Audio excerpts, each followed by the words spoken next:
Welcome to PolyCast, a civilization podcast focused on game strategy. CanusAlbinus, Makahlua, the main team, MegaBearsFan.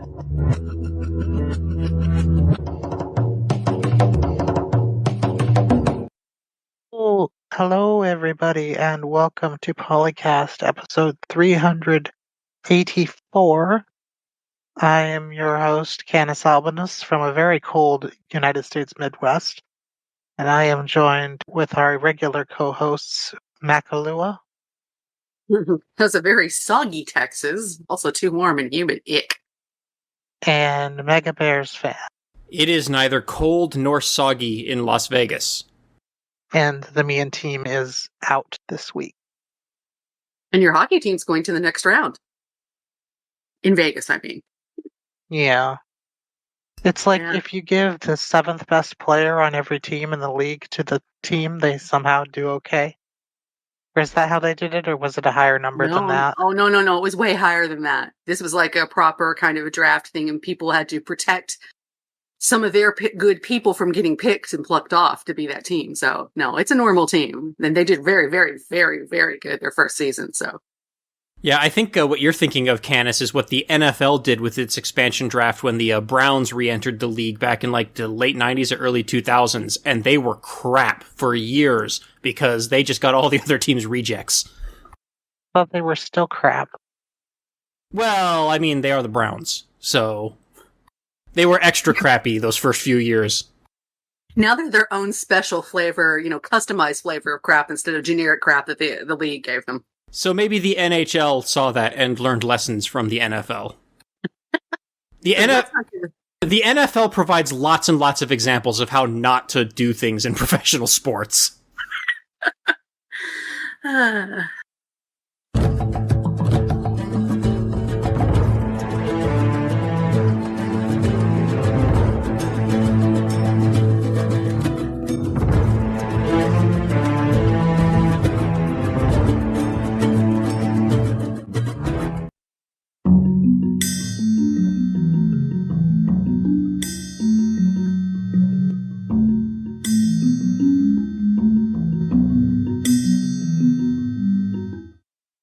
Well, according to Games or PC Games N, which I assume is a news site of some sort, or maybe a news blog site, Civilization developers Firaxis have at least 2 or 3 games in the pipeline for announcement later this year. They said several, which implies more than 2.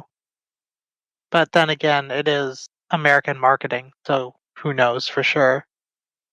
Several. We have 3 in development, because that's more than 2.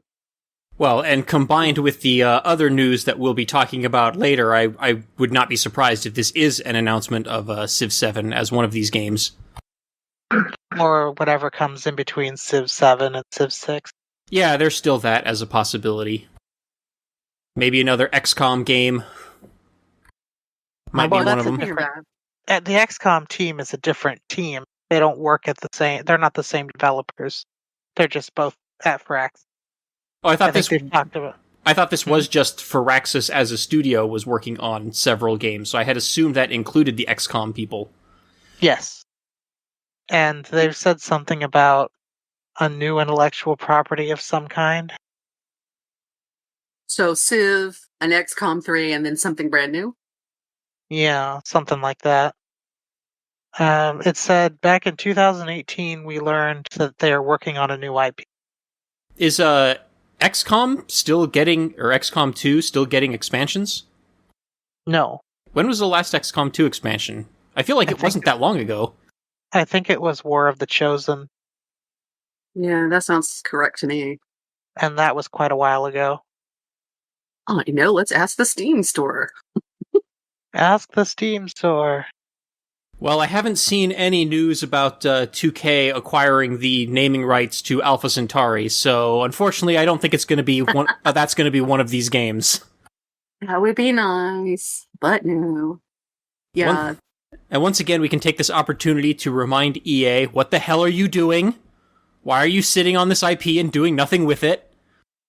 They're not called evil acquisitions for nothing. Yeah, I know, right? Well, I don't know. With all the new 4X games coming out, maybe EA will finally be like, hey, I guess there's money in this genre. Like, hey, maybe, just maybe. Yeah, Let's wait and see if they're any good. They're probably waiting to find out or to see how some other company aggressively monetizes it before they bother making a game. Yeah, but it was late 2018 for War of the Chosen, so yeah, it's been a while since they put any Xcom stuff out. Oh, dang, that long, huh? I could have swore there was something more recent than that. Oh, there was Chimera Squad, Yeah, which was a standalone game. That's probably what I was thinking of. That was a console version, right? It was on Steam, too. Okay. Mm-hmm. Yeah, I never got around to playing XCOM, so I am out of the loop on that game. I played the first XCOM. It was pretty good. I played the classic original XCOM back in the day on Windows 98 or whatever the heck that was on, but I haven't played any of the modern ones. Did you play Terror from the Deep? I do not recall. I borrowed my cousin's copy of the game, and I don't recall if it came with the expansions or not. That was XCOM 2. Oh, I don't remember which. I think I played the first one. Terror from the Deep is notorious as extremely hard. I remember the first one being pretty hard too, but then again, I was considerably younger and less experienced of a strategy gamer when I played it, so... Well, unless I'm remembering wrong, there was some bug with the settings where in the first game, you were always getting an easier level, even if you picked a harder level. So when they fixed that for XCOM 2 and you play Terror from the Deep, everybody's like, oh god, this is hard. It was meant to be harder than it was, and it was still hard even when it was easy. That's an amusing bug. Yep. So yeah, we have no idea what these new games are going to be. I guess our listeners are just going to have to stay tuned.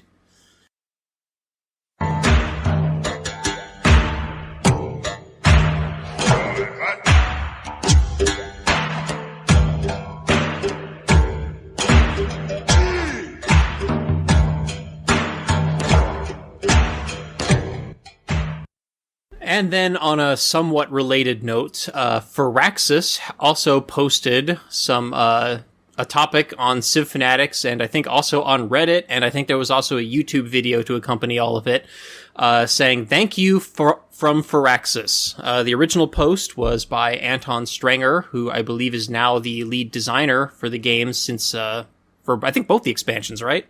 And the New Frontiers Pass? Yes. Just basically saying thank you to the fans for receiving the game and its expansions and the New Frontiers Pass very warmly. And then that was followed up by many other members of the development and production team also saying their personalized thank yous. Yeah, something like 15, 20, 30 people did this. Yeah, quite a few. And I think they ranged from programmers to artists to musicians, so it ran the gamut of different groups of staff. I think it was the entire staff that did it. Oh, was it the entire staff? Okay. The entire staff of the Civilization side. Because on Civ Fanatics, it runs over more than two pages. Almost. I'm on the third page scrolling to see how many there are. You can tell which ones they are because they all have one message each, which is perfectly understandable because I think they all made their accounts that particular week. So, what is the takeaway from this? Well, I imagine if the developers are saying thank you for playing the game, I kind of feel like this is also their way of saying perhaps maybe this is it for Civilization 6. Thank you and goodbye. I don't know if you two took that same kind of takeaway from it. Feels like it, because there's so many, and having the whole team come in and do it. It's like, we're done with this for now. Maybe they're about to go start work on Civ 7 and things, but it's also very nice, because normally developers don't come out and thank you quite so much, or maybe only one or two highlight people from it, thank you, not the whole staff comes in kind of a thing. Yeah, it's like the what do I call the curtain call bow or whatever at the end of a stage play, where everybody that was in the play comes out and gives a bow, and people throw flowers at them, and good stuff. But yeah, you're right. I don't ever remember seeing anything like this for any of the other games that I play. I've never seen anything quite like it, which it was impressive to me because even Firaxis hasn't always been as forthcoming about that kind of thing. So yeah, I mean, there's always the corporate aspect where what they can and cannot say has to be approved and stuff like that. So I wonder if this is. I was just gonna say, I wonder if this is going to be a thing going forward with 2K games, or if this is just a Firaxis specific thing. I don't think I've seen 2K ever do it before, but then again, I've never been on a 2K NBA thing, so who knows? Yeah, and it's earlier on when we were doing this podcast in the first few years that we had more interaction with them, but when 2K took over, it was a lot less because you had to filter through 2 or 3 people to see if it's okay for them to do things. So maybe they're letting up on them just a little bit, letting them, maybe going forward, they're going to let them interact more with us as the fan base. But still, we've never seen anything like that before, this curtain call type of thing, which I guess for a long running series, it makes more sense. It's like, okay, this run of the show is over. We're going to start a new run sometime soon, and you'll find out about it. It's probably because one of the things to notice is E3 is coming up. So we're probably going to find out about at least one of the things next month. Oh yeah, E3. Yeah, forgot that happens. It didn't happen last year, so... Not even a virtual one? I don't think there was a virtual one last year that was worth anything. Well, I remember, I think even before the pandemic, in 2018 or 2019, Sony, stopped showing up to E3 and just had their own, virtual press conferences that they organized themselves. That was, the week after E3 or the week before E3 or something like that. So even, the major console companies are we don't care so much about E3 anymore. I was going to say Nintendo hasn't attended E3 for a while. Yeah, it's like Sony, Nintendo, and I think even Microsoft at this point host their own things either the same week or the week after, but also still adjacent to it, so everybody can come and stay and do it the whole week. Yeah, I think they still send some people to E3 to do the little press conferences, but they kind of expect people to go to their own events to see all the good stuff. The E3 is more like a teaser. I approve of it being this way because E3 is just annoying. Yeah, I agree. Lots and lots of hype for games that are not really going to be all that good. Oh, hooray, another Assassin's Creed. Oh, hooray, another Call of Duty. Ironically enough, those games are actually better than a lot of the other stuff that they show. Yeah, perhaps. Yeah, it's just the games that are shown off just don't wow me as much as they used to 10 years ago. Maybe that's because just everything is always the same. It's always the same crap and new pictures, and there's anything really interesting. Same gameplay, new package. Yeah, I keep feeling is this just me being old and jaded and just not liking the things that the young kids are doing, or is it that it's just worse than it used to be? It's more corporate than it used to be, so there's less good stuff. That's for sure. Yeah, I was going to say, it's not like E3 and stuff was in the 90s and in the 2000s, where it was, you found it, because you didn't find out the things as easily through the internet. You still mostly had magazines up to a certain point. So when you got to see E3 things, or they talked about E3 things, you saw stuff you weren't expecting. You didn't know this game was coming out. And it was a lot less corporate. Yeah, now pretty much everything just gets leaked a month before E3 anyway. So we already know everything that's coming out. We've already probably seen the trailers. Nobody's very good at keeping their leaks in or waiting literally until E3 to drop their trailer so they get proper hype like they used to. And then there's or you have that moment when it was Xbox versus Sony. Yeah, Xbox is going to sell for this month, and the Sony conference is just $299 instead of whatever price it was Xbox was. You don't have those moments anymore. Yeah, that wasn't even that long ago. It was just. No, It seems like it was just yesterday that happened, but it's changed so much even since I started watching it in the mid 2010. Because last year the year before, they were doing those canned multiplayer sessions where it was obvious that they were filmed and scripted, because nobody in multiplayer ever talks that way.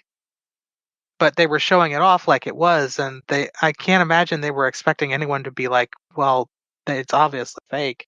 What the heck are you doing? Yeah, that's been a big problem with E3 for many years, is just how disingenuous a lot of what they show is. And this goes all the way back at least to, like, what was it, Killzone 2 for the PS3, where they said it was in-game footage, and they were just, like, completely lying, and when the game came out, like, everyone was all disappointed. And then we had, like, Aliens Colonial Marines, where, again, they showed stuff that was just not at all representative of what the actual game was gonna look like. So, yeah, it's also, in addition to just not being impressed by the stuff, it's hard to take anything that you see seriously.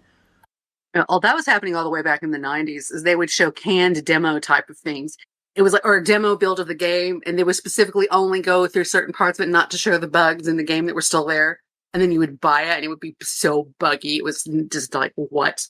Well, but that could also be attributed to just the game is still in development, right? So you're not going to show the parts of the game that are not finished yet. Sometimes yes, but sometimes no. They were hyping like, yeah, this is real gameplay, and this is not what it was at all. They cobbled the better parts, the better working parts of the game together to make you think it was going to be this hype thing, and then, but what was it somebody brought up recently?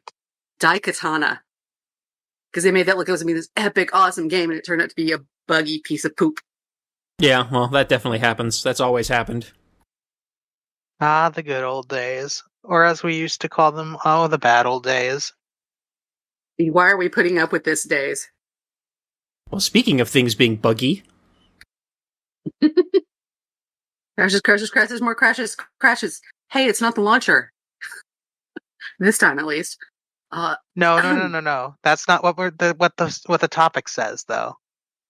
What? No. Oh, somebody did ask to bypass the launcher is a problem, but it's not what was causing the crashes in this thread. Yeah. Yes.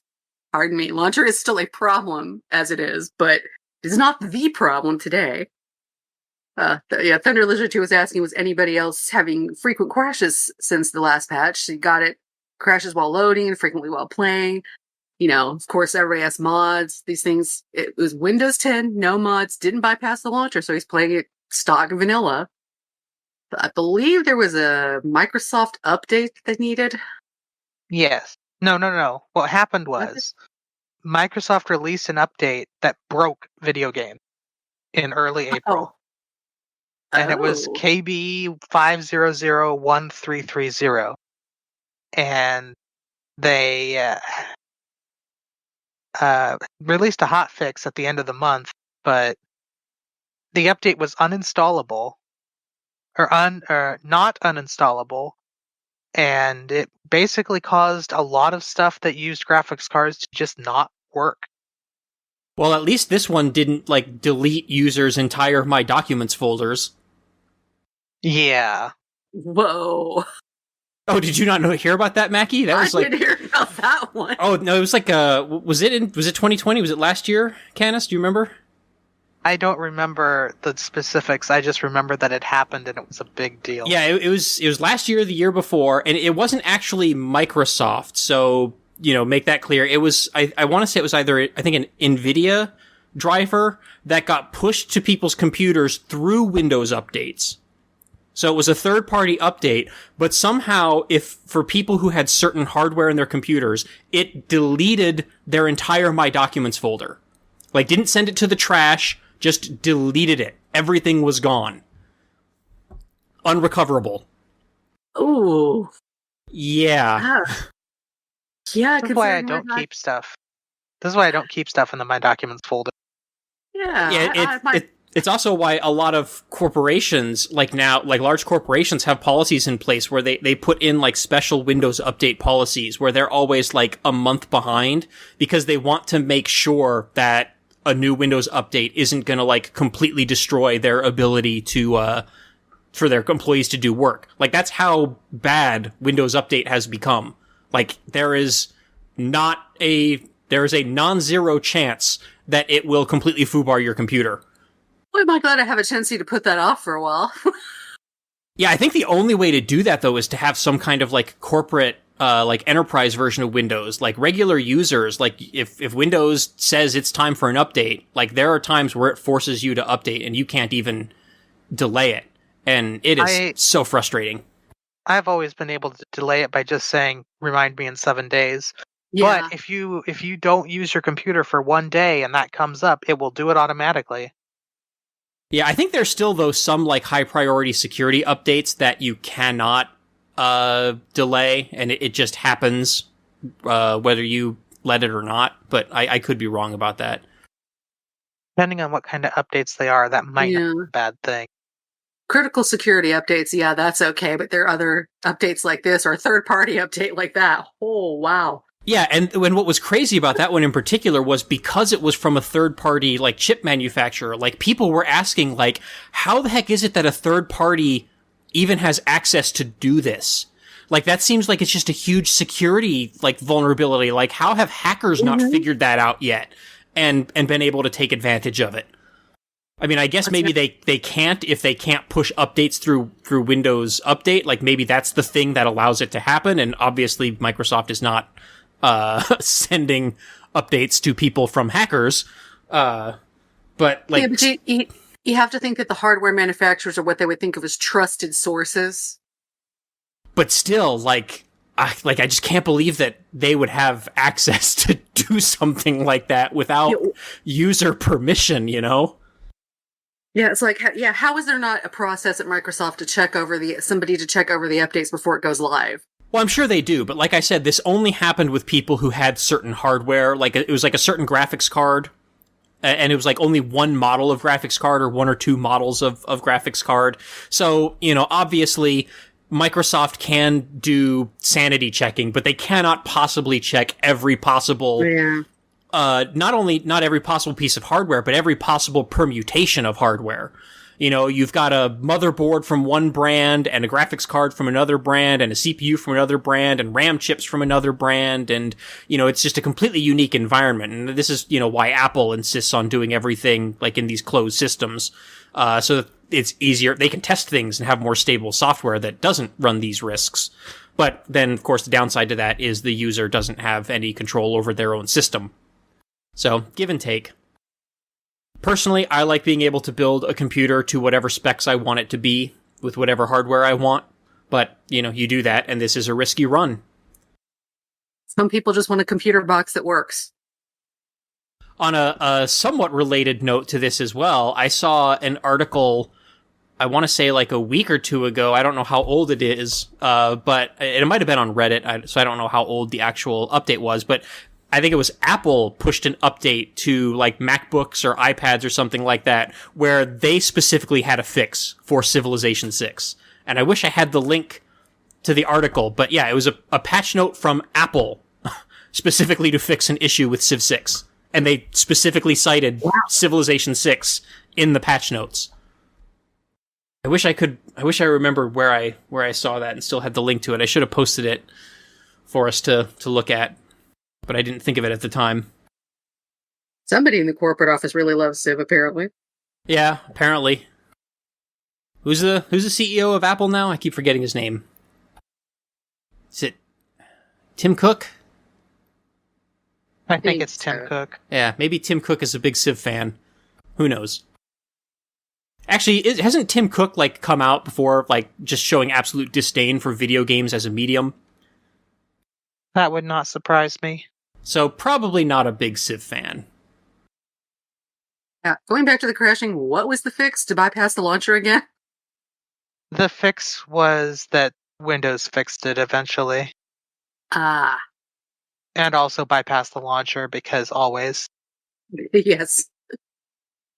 Make sure for once, actually make sure you're fully updated for Microsoft and bypass the launcher just because the launcher sucks. Yeah. Also disable your mods. Yeah, sometimes, yeah. Make sure your mods are also updated to the latest version of Civ. Yeah, that sucks that there was not a fix for the users, and we actually did have to wait for patches from third-party sources. That's always really frustrating, because you never know if a fix is even going to come. Especially if it is something that's caused by, Microsoft instead of a bug that was introduced by Firaxis or 2K or whatever.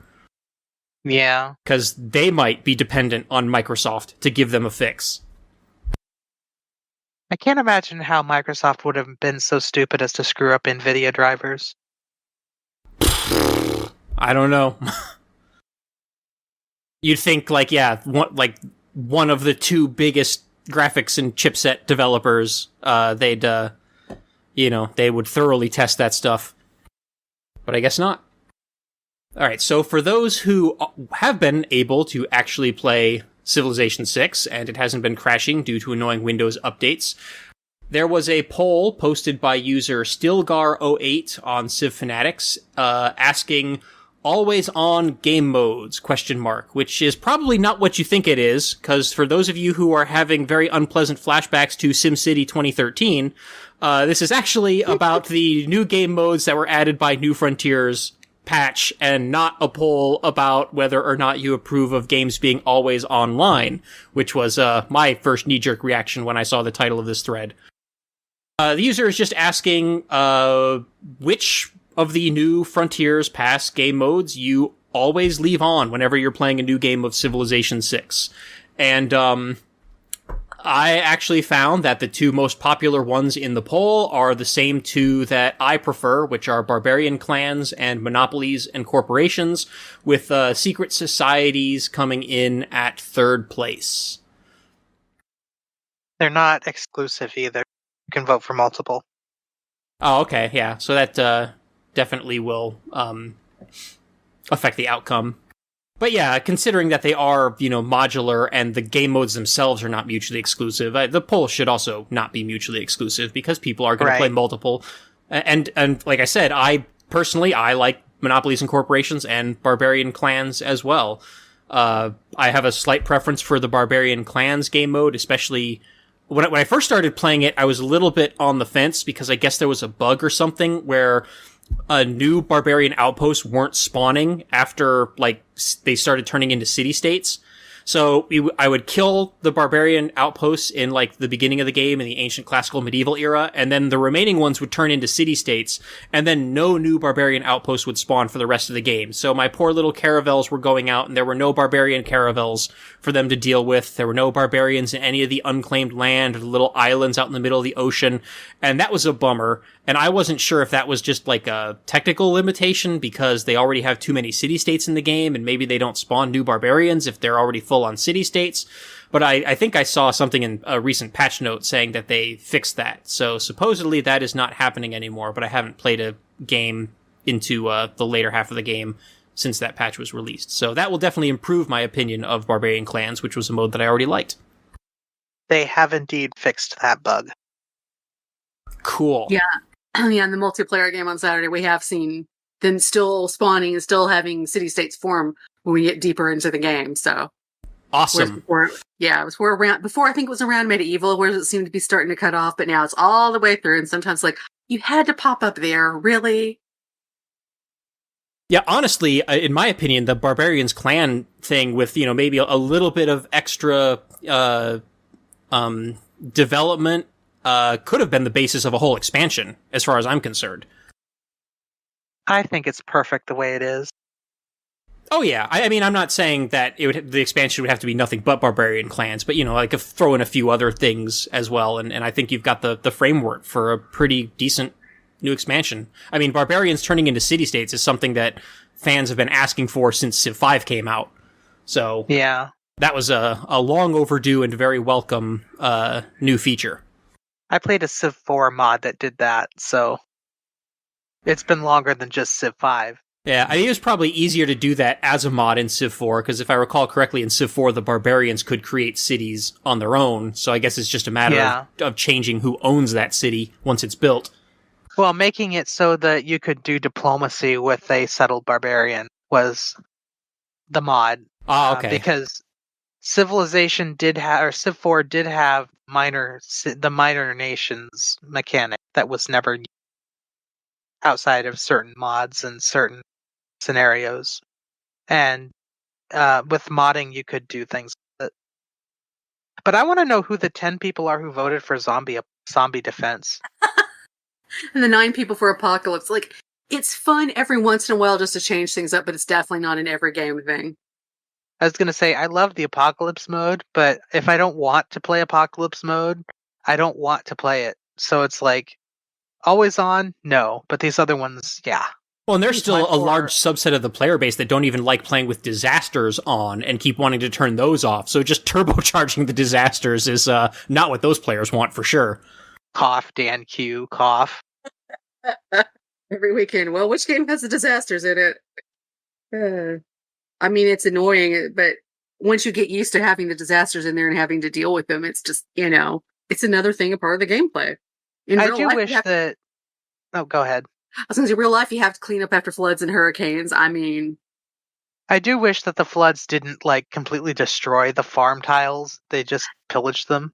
If it was only pillaging for stuff, that would be better, yeah. Well, I think the way it works is that as the game progresses, they become more destructive. So at the beginning of the game, they only pillage, but then by the time you're in, the industrial era and, CO2 starts getting pumped into the atmosphere, then they start destroying stuff. No, they destroy farms, at least, right away. Oh, do they? Wow. Mm-hmm. Yeah. Things on floodplains get washed away entirely. Unless it's a district, and then it just gets damaged, and it takes forever. Yeah. Oh my gosh, could you imagine if it could just, remove a district? That would be awful or great, depending on whether or not you wanted that district after you conquered the city. Oh, yeah. You break that other Civ's dam, and now they just don't have any districts at all. Because all their districts were built on rivers. Oops, that'd be really expensive to have to rebuild them. Yeah. Yeah, that would be super trolly as well. On my list for Always On, I have Barbarian Clans, Heroes and Legends, Monopolies, and Secret Societies. Because I don't mind a little bit of heroic and secret stuff going on. Yeah, the Secret Societies can give you some interesting gameplay, let you mix up things you do with governments, or you get the vampires and you could do something a bit different. And Heroes and Legends sometimes feels like it's a little overpowered.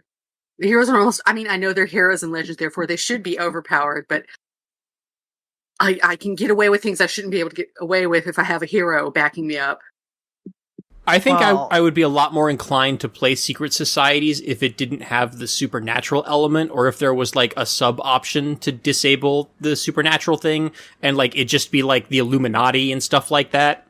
Freemasons, actual things that people say exist, but don't really exist the way they say they do. Or they do exist and we just don't know it. Who knows? Yeah, whatever.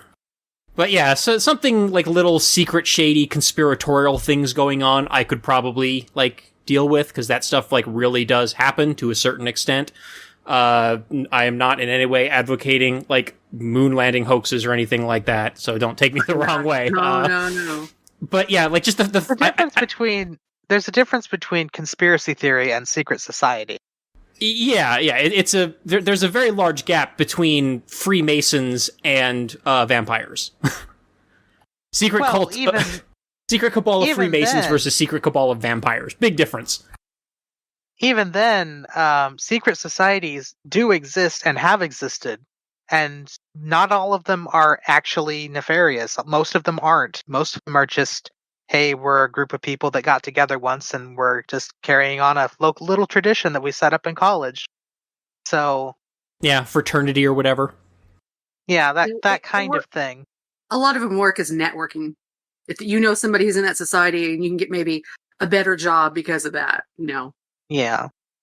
But that kind of thing wouldn't work in a Civ game, so they have to do something interesting. Right, which is why I'm talking more of the grand scale conspiracy theory stuff, like the Illuminati and Freemasons and things like that. But even in Civ, it's oh, well, your secret society is on your diplomacy page. Everybody knows what it is. Yeah. It's not really secret. Yeah, and then you always get those diplomacy messages. I see you have the mark of evil upon you. I've never played with dramatic ages. I kind of want to, and I kind of don't. I think I started one game with dramatic ages, but I abandoned it, not because the dramatic ages game mode was, like, not good, but just because I just had a really crappy map circumstance and just did not want to keep playing the game. I don't play on super high difficulties. I play on Prince and King, so it's probably not super bad if I do play dramatic ages, but I've never tried it, so that's on my list of things to do. I hate zombie defense. I don't really care for Civ and Tech Shuffle. I've never tried it. It's on my list of things to try out someday. It's interesting. We had that last week in the multiplayer game. So you can't, because I find myself, particularly with multiplayer, following a very similar path every time, and this sort of throws a wrench into that your techs don't come exactly at the same time you'd expect, so you're forced to think a little harder and change your plans. So I liked it from that perspective. Yeah, the Tech and Civic Shovel would be probably my third-ranked favorite game mode, for sure. I get the feeling that I would probably like it if I tried it. Yeah, and like, just to be clear, they don't put any tech anywhere in the tech tree. Like, I think they're only shuffling ones within the eras. So you're not going to get, like, fission, right? Of following animal husbandry, No, but the order you're so used to seeing them in is going to be shuffled up a bit. Like sometimes some things will come a little earlier, and some basic things like animal husbandry might come a little later. And honestly, I mean, that's actually a game mode that is in the base game to a certain extent. Because once you get into the future era, there's those, I think, 1 or 2 eras where the Tech and Civic Shuffle is just the core game tech tree at that point. Yeah. So if you've gotten to the future era in any of your Civ 6 games since the Gathering Storm expansion, you've played Tech and Civic Shuffle. Yes. I personally don't see much of a effect when you get to that point in the game, because at that point the only things you really research that you get from research are like the things for the space race victory and the giant death robots. Stuff. There's no buildings. There's no tile improvements. I think there's a few like tourism modifiers in there, but but a modifier is different than something you build, because a modifier you don't do anything with. It just is there. Right. But if you extrapolate that backwards to the technologies in the game that are actually meaningful, then you've got something going there. It makes a big difference. Yeah, it does. When you have apprenticeship showing up at the end of the medieval era instead of at the beginning of the medieval era, and, it has, like, maybe several tech prerequisites, so you're getting your industrial hubs considerably later than you otherwise would be. That's a big change. And you've started a game as Rome, and you're able to go to bronze working to iron working really fast. Suddenly you have legions when everybody else barely has archers. Yeah, or alternatively... differently for everybody, or is it... No, I think everybody shares the same tech tree. Okay. So I'm pretty sure. Kind of important. Yeah, I'm pretty sure that's the way that it works, but I don't know 100% because I only played that mode like once or twice. And then for Apocalypse, I do like Apocalypse, but I don't want to play it all the time. We don't mind dealing. Anybody else have go ahead? I was going to say, I don't mind dealing with the disasters some of the time, but disasters all the time, every game would be just like, oh my god, stop. Well, yeah, level 4 disasters are just nasty. I mean, it is kind of fun when you have you've had one of those weeks, one of those days, and you just want to go in there and destroy everything. Well, I'm going to bring on the apocalypse. I have not yet done it when I want to have the meteors rain down. Yes, get the meteors, bring it down, end the world. I think I would also like the monopolies and corporations a little bit more if it had a little bit more substance to it. Like, I kind of feel like there needs to be like a global market or something to be selling your goods on, and like the fact that they just kind of become great works. I mean, I guess you could sell great works, so you can sell the products in that regard. But I kind of feel like there should have been like a separate UI or something for like, maybe like auctioning off your stuff to the other civs and, selling them to the highest bidder or something like that might have been pretty cool. Yeah, I feel like... Go ahead. I think I brought it up when the expansion first came out. We were talking about that. the monopolies thing, and the endless games have that, because they have both the strategic and luxury and other resources, and you can sell and buy them on an open market once you research a certain technology. Yeah. So in Civ, if I've got a monopoly, say on cotton, it would be nice if I could sell that in a different. I guess maybe they want you to sell it through the diplomacy thing, but I would rather you were doing an open market. Anybody can buy it. It doesn't have to be a specific AI or something. Yeah, I do like that the monopolies and corporations does give you that little bit extra incentive to like colonize near that extra copy of a resource that you already have, right? I generally like mechanics in the civilization games that encourage you to, settle more cities and expand and, acquire more resources, even if they are duplicates of the resources you already have. So that's good, but it's not a substantive enough change to the way that you play the game that a lot of it just, to me, kind of feels like incidental. Like, I'm not playing to the monopolies. It's just kind of like, oh, if I can, I'll go do it because I have this extra little incentive. But it's rarely ever like the focus of my strategy, if that makes sense. If I had to say anything about the monopoly corporations, it would be that the reason that they feel that way is because the diplomacy system in general is so haphazard. It's not very well fleshed out, and it's hard to use, and it has been that way in Civ since at least Civ 5, and compared to other games and in the genre, it just feels like it exists entirely to transactionally handle trading. And we talked about this a while back with Soren Johnson, I think, when he talked about the transactional nature of diplomacy that Civ 4 introduced. He was talking about how he thinks that was one of the biggest mistakes he ever made, was introducing that idea. Because you never do anything in Civ diplomacy that is not based on, I want this, so I give you this.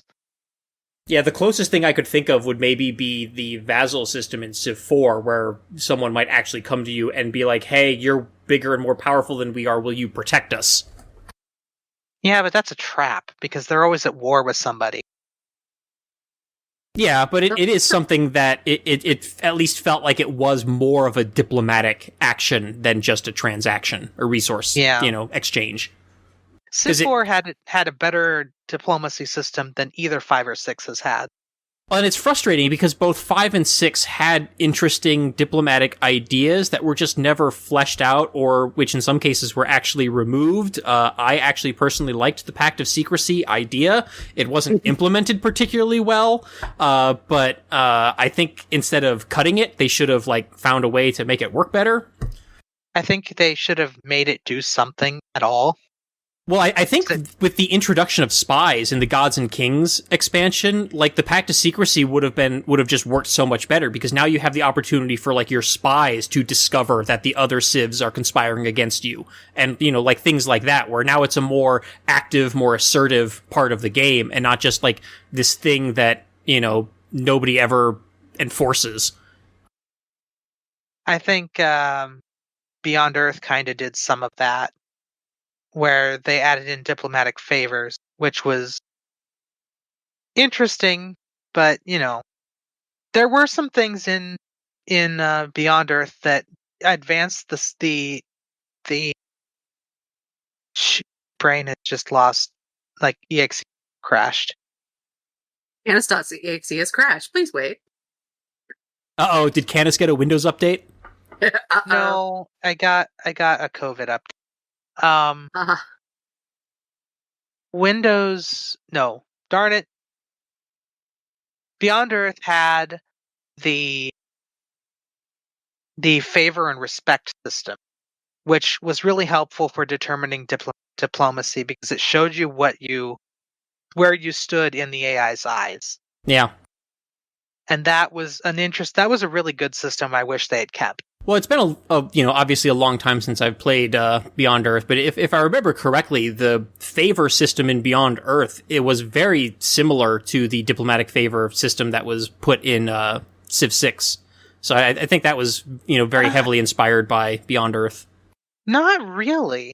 It was a favor, a diplomatic favor in Beyond Earth was like a piece of gold. It wasn't something that you accumulated over time. It was something that you you traded to somebody. So it was like, I will give you 100 favors if you give me 1,000 gold or something like that.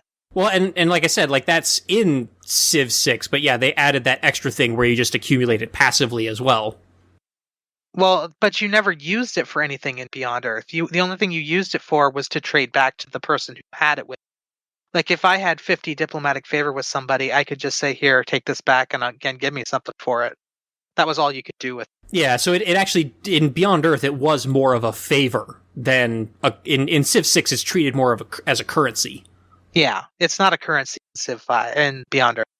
Yeah, it's like Canis gives me a favor and then I trade that favor to Mackie. Like, that kind of makes no sense. That's not how it works either, because you can't trade favors with somebody else to somebody else. No, I mean in Civ 6, that's the way the diplomatic favor kind of works, is you can just buy and sell favor points. We have the generic diplomatic favor currency instead of a special, only this person currency. Yeah. And in Civ 6, it's more of like a political influence kind of thing than specifically favors. Yeah. It's global influence rather than personalized. Yeah, and honestly, I feel like they just mislabeled that. It should be called diplomatic influence and not diplomatic favor, because like we just established, there's no favor about it. But I think they already used the word influence for the points that you get towards city-state envoys, so I don't know exactly. I guess they didn't want to confuse people with the word influence meaning two different things.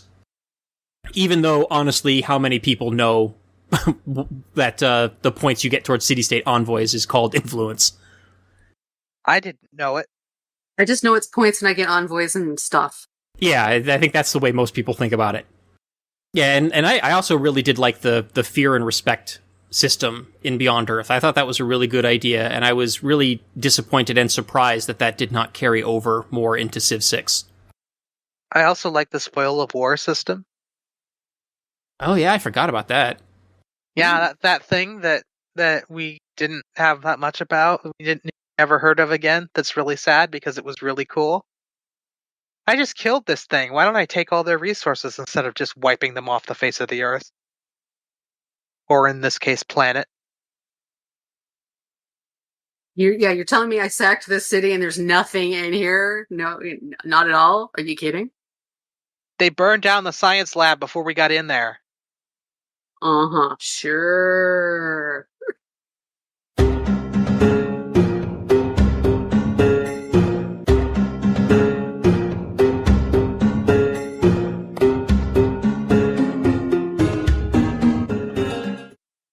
Okay, so moving on to actual game strategy, because this is, after all, supposed to be a podcast focused on game strategy. We're going to go back to some of the New Frontier civs and talk a little bit more in depth about the strategies for playing them. I think we last did that a couple episodes ago when we talked about, what was it, Babylon? I forget. I think it was Lady Six Guy. Oh, yes, it was Maya, right. So now we're going on to the, I think this was the other civilization that was in that same pack, right? No. Oh, no, they were in their... Ethiopia was standalone. They were in their own pack, that's right. So, Ethiopia. And I think we already talked about Ethiopia in a previous episode a little bit, but not in, like, super high detail. So, I had written a strategy guide on my blog at MegaBearsFan.net all the way back in... When the heck was this? August. Oh my goodness, the time flies. This is almost a year old. Yeah, but it hasn't changed much. Yeah, true. I think there have been a couple of small updates to Ethiopia over the patches, so this guide might be a little bit out of date at this point. I forget specifically what has been changed about Ethiopia. We'll find out, because when we read it, we'll know whether that's not right or not. Right. So, for those who don't remember, Ethiopia's civilization bonus is that their international trade routes grant bonus faith per resource at the origin city, and improved resources provide faith for each copy the city owns. And they can also purchase archaeological museums and archaeologists with faith instead of having to purchase them with gold, or in the case of archaeologists, I think all the other civs can only hard build them with production. I don't think anyone else can buy archaeologists at all. You can buy them. The hard build restriction was Civ 5 only. Oh, was it? Okay. Yeah. Ethiopia is all about getting faith from resources. You want to settle your cities near clusters of resources so that you get lots of faith from them for improving them, and then also get even more faith from sending trade routes from that city. If I remember correctly, the bonus faith is applied directly to the city. It is not yield on the tile, which means you do not even have to have the population to work all of the resources in order to get those large sums of faith. As long as they're improved and they're within the city's borders, you get the faith. Pretty effective. I think that is still the case. I don't think that has been changed. So, Ethiopia gets lots and lots of faith, and at the end of the game, you can use them towards building museums and archaeologists. So, there's a very strong tourism victory flavor there. So, if you can't win the religion victory, Ethiopia is very easy to pivot to a tourism victory. Build Christo Redentor. Yes, definitely. Lots of wonders are very good for Ethiopia. Well, that's the one that eliminates the half influence of religious artifacts. Yeah, and religious artifacts are also going to be very powerful for Ethiopia because they're going to give you both faith and tourism. I think they also give culture too, right? Or is it just faith and tourism? I don't know. I forget. And then the leader of Ethiopia, of course, is Menelik II, who has the Council of Ministers ability, which gives him science and culture equal to 15% of the faith generated in cities that are founded on hills. In addition, units receive +4 combat strength on hills, which is always a pretty decent buff. 4 is a moderate buff for units. So again, the name of the game for Ethiopia is not just settling near clusters of resources, but also trying to settle on hills. If possible, if you have to move that city one space over to get onto that hill, it is probably worth it, especially if that city has a lot of science and culture that it's going to be generating. Like if you're next to a wonder, natural wonder or something that gives science or culture, something like the Galapagos or the Great Barrier Reef or something like that, try to look for a hill to settle on that still puts you in range of that. And then maybe also further buff that with the governor who boosts science and culture generation in the city. And then their unique improvement, of course, is the rock-hewn church, which must be built on a hill or on volcanic soil, but it cannot be built next to another rock-hewn church. I think one of the updates that came in the patches was that it cannot be pillaged or destroyed by volcanic eruptions, or maybe even any disasters at all. So I think that is true. Yeah, so when you build them next to a volcano, you don't have to worry about them getting blown up 2 turns later. Which is a very nice bit of insurance and peace of mind to have. I will quickly look that up. And while Canus is looking that up, the effect of the rock-hewn church is that it generates a faith and an appeal, and then additional faith for each adjacent hill or mountain.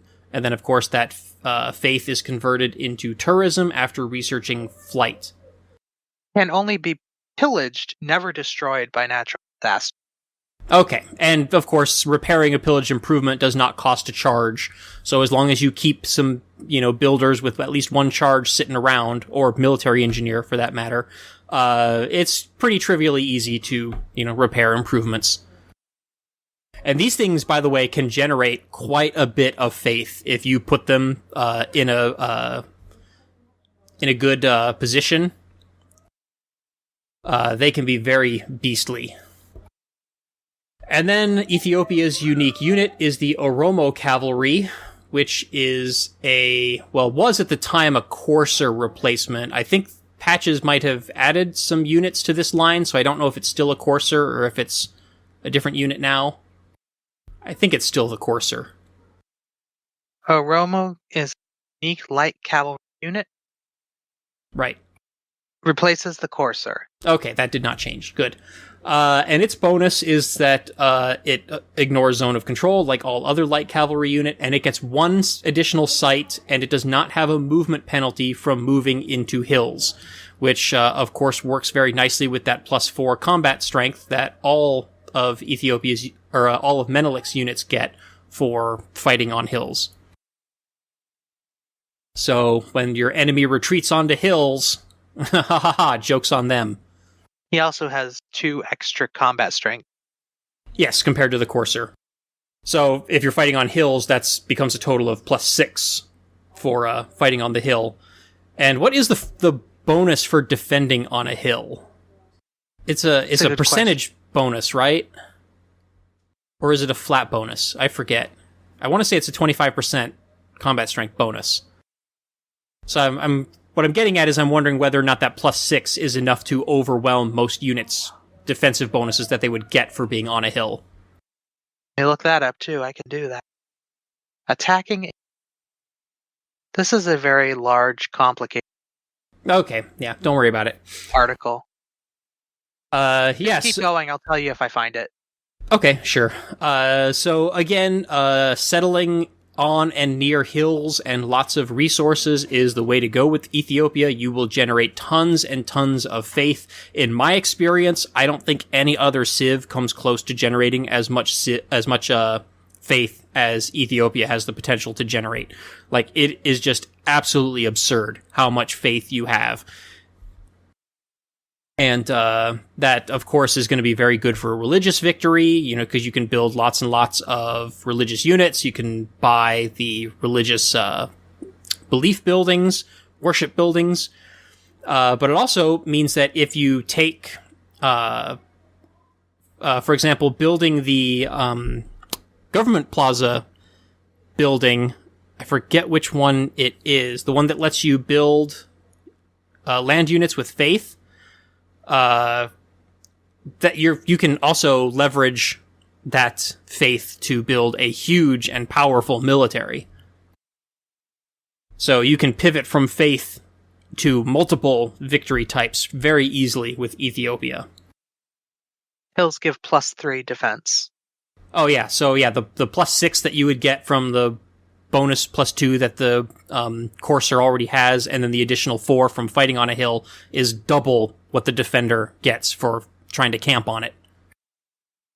Let's see. So Ethiopia, since you have a unique improvement, just like any other civ that has a unique improvement, you're going to want to build lots and lots and lots of builders. So go for early policies like Xcom and serfdom in order to build builders more quickly and then give them more charges once they are built. You'll probably want to put Liang the Surveyor Governor in one of your cities and then use that city as your primary builder farm to get extra charges out of those builders. And of course, if you are able to, the Pyramids World Wonder will give all of your builders 1 extra charge, and I think also gives you 1 or 2 free builders. I think that was Civ 5. Maybe. I think it still gives 1 free builder. And then the Ancestral Hall Government Plaza building will also give you a free builder whenever you found a new city, which, can also come in handy, especially if you are building new cities while you have the serfdom policy enacted, and then all those builders that you're getting for free anyway start with 2 extra charges. So build lots and lots of builders, improve those resources, and build lots and lots of rock-hewn churches, and get lots and lots of faith. And it is 1 free builder with the pyramids in addition to the extra build charge. Yeah, that's what I thought. I couldn't remember if it was 1 or 2. Only 1. Let's see. You'll probably also want to look very closely at the Jesuit education religious belief, which allows you to purchase campus and theater buildings with faith. So you can buy your campus, well, not the campus district, but you can, get your amphitheater up and running, and then also use your ability to buy those museums and archaeologists, all with faith, and then spend your production on other stuff like units or other infrastructure. And then, of course, there's the Valletta city-state, which I think is still in the game and still grants the suzerain bonus that it allows you to purchase city center buildings and walls with faith. So anything that lets you build something with faith, you should definitely go for with Ethiopia, because, like I said, you will just have so much faith that you probably won't know what to do with all of it. You'll still be able to build crap tons of religious units, missionaries, and apostles, and probably still have faith left over to be buying other units and buildings. And then, of course, any wonders that give religious or faith bonuses are probably also going to be good. And then, depending on which victory you decide to pivot to, if you can't get that religious victory, that'll influence what other wonders you'll want to go for later in the game. Either go for tourist wonders or go for military wonders. And since you're going to probably be spending a lot of your faith on mostly buying archaeological museums and archaeologists, you probably don't need to put too much effort into going for great artists. You'll probably still want some writers and musicians, so you're going to get great artists anyway, but you're probably not going to have much in the way of art museums, because you're probably going to spend all your faith on creating archaeological museums instead. So if you get an artist, cool. You can at least put their great work in the palace or something. Maybe build 1 or 2 art museums here and there just to have them, or alternatively, just sell them for something else. Sell them to another civ for like a relic or something. Trade them. Because you'll probably have lots of holy sites as well, with lots of temples and lots of space for relics, which you may or may not be able to fill, depending on how you explored the map and whether or not your martyr apostles are dying in theologic combat. Any other good tips or advice for playing as Ethiopia? I think you've covered most of it. I was going to say, I don't think I've played Ethiopia enough to really feel like I can give advice. Okay. Well, as always, whenever I write my strategy guides, I also like to put in a little section at the end about playing against that civilization and leader as well. So Ethiopia's leader, Menelik, has the agenda Ethiopian Highlands, in which he likes to build his cities on and around hills whenever possible, and he likes other civilizations that avoid settling in hills. And he will dislike you if you build on his precious hills. So this is one of the civs where it's not too hard to satisfy that agenda. Generally, setting on a plains hill whenever possible is pretty good strategy for any civilization in the game, because that gives you 2 food, 2 production, instead of 2-1 on all other tiles. And if there's a resource on that hill's plain as well, then, even better, because you get that yield too. So if you're going for that, you're probably going to piss off Menelik, and he's not going to like you too much. But either way, you should definitely expect to have to fight off missionaries and apostles coming from this guy, whether he likes you or not. So be prepared with your own faith, or be prepared to go to war with him and...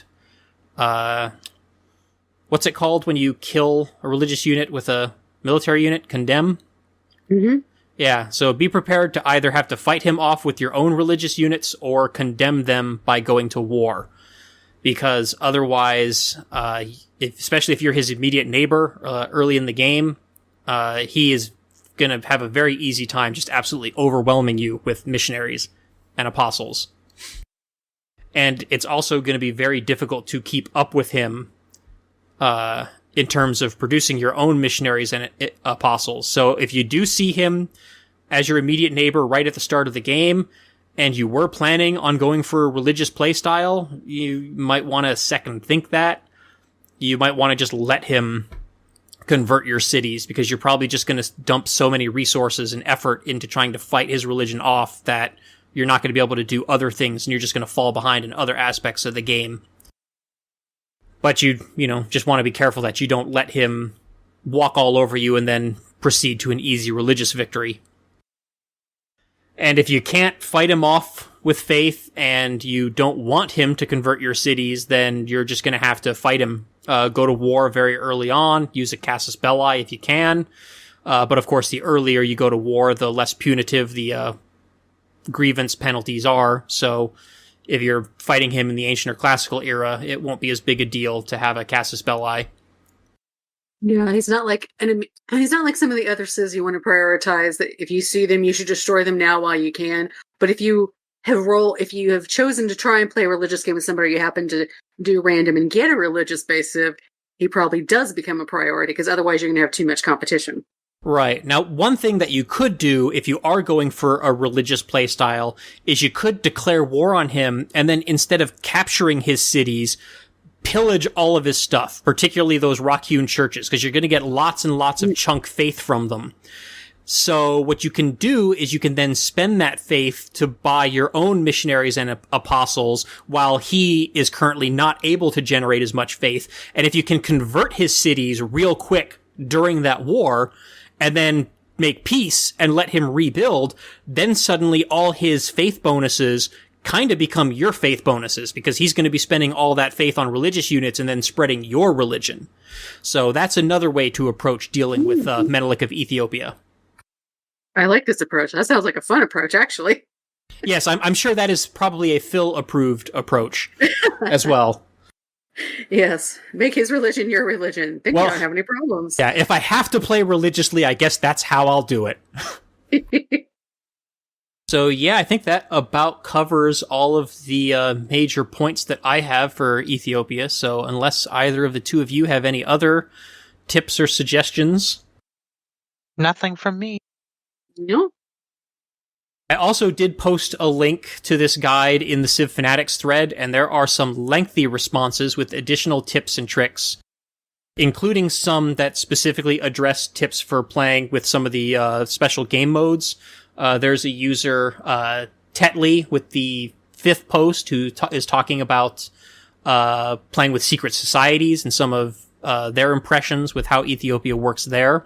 So you can also check out the Civ Fanatic forums for more information about that sort of thing. Because when I write these guides, I typically don't play with the alternate game modes because game's already complicated enough and it already takes long enough getting these guides out that having to play multiple games with multiple combinations of game modes is just not something that I can practically do and still have a life.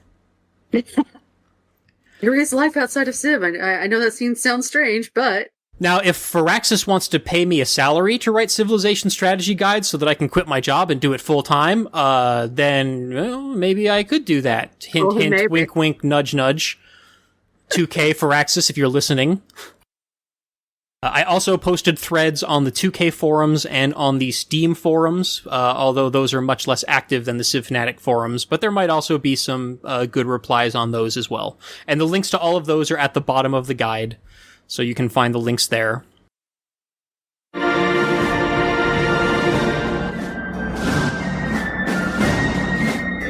Wait a minute, didn't I do the intro too?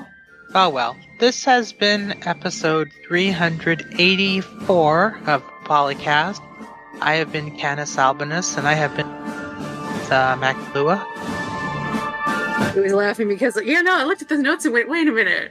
How's he doing it twice? Okay. I didn't realize that. And MegaBearsFan. And this concludes my presentation on Ethiopia. It was a good one. It was. Especially for not having looked at that guide in almost a year.